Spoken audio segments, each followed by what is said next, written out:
প্রচণ্ড ঠান্ডায় যদি এইরকম গরম গরম chilli garlic egg chicken noodles বাড়িতেই রেস্টুরেন্টের মতো তৈরি করে নেওয়া যায়, তাহলে কিন্তু শীতের ডিনারটা একদম জমে যায়। তার জন্য বাড়িতে থাকা সবজি লাগবে চিকেন আর ডিম, তো আমাদের প্রত্যেকের বাড়িতেই কম বেশি থাকে। তো সেই সব দিয়ে কিন্তু তৈরি হয়ে যাবে দুর্দান্ত স্বাদের chilli garlic egg chicken noodles. আসুন দেখে নিই তার জন্য আমি কি কি সবজি এখানে নিয়েছি। সবজিগুলো একদম জুলিয়ান আকারে কাটবেন, মানে লম্বা লম্বা করে কাটলেই বেশ দেখতে ভালো লাগবে। আমি এখানে ক্যাপসিকাম, গাজর আর নিয়েছি বাঁধাকপি আর পেঁয়াজ।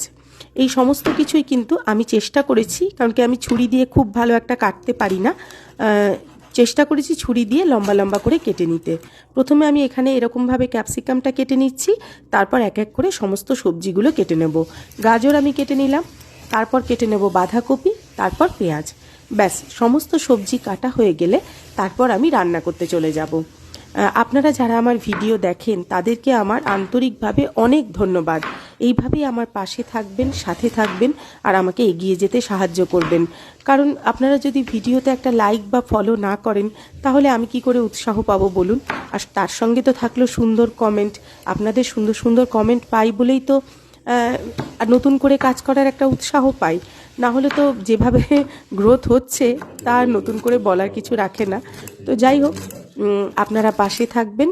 আপনারা যারা আমার ভিডিও দেখছেন তাদেরকে অসংখ্য অসংখ্য ধন্যবাদ। আসুন দেখে নিই এরপর আমি নেক্সট স্টেপগুলো কিভাবে করেছি। আর প্রথমেই বলে রাখি, চাউমিনটা বা নুডলসটা আমি কিন্তু আগে থেকেই গরম জলে একটুখানি তেল দিয়ে লবণ দিয়ে সেদ্ধ করে নিয়েছিলাম। তারপর সেটাকে ঠান্ডা জলে ধুয়ে জল ঝরতে দিয়ে দিয়েছিলাম। তাই জন্য চাউমিনটা সেদ্ধ করা কিন্তু আমি আর আলাদা করে দেখালাম না। আর এখানে আমার লাস্টে পেঁয়াজ কাটা হয়ে গেল। এরপর আমি রান্না করতে যাব।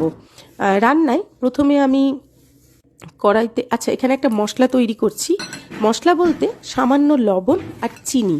সেই লবণ আর চিনিটা কিন্তু এই চিকেনে ম্যারিনেশনের জন্য খুবই দরকার। এক্ষেত্রে যেহেতু এটা চাইনিজ একটা আইটেম, তাই এর মধ্যে কিন্তু লবণ চিনিটা দিতেই হবে।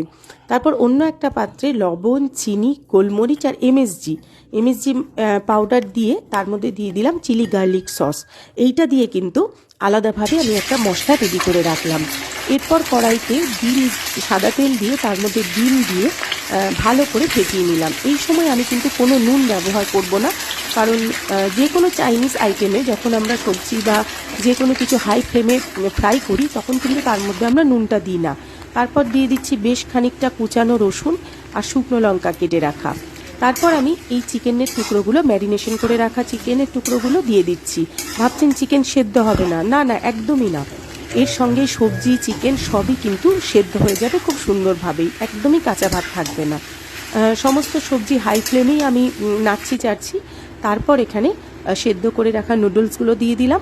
আর এখানে চিলি গার্লিক যে সস, এমএসজি পাউডার, গোলমরিচ গুঁড়ো, নুন আর চিনি দিয়ে যে মিশ্রণটা করেছিলাম সেটা দিয়ে সবটা মিশিয়ে নিলেই তৈরি হয়ে যাবে দুর্দান্ত স্বাদের chilli garlic egg chicken noodles.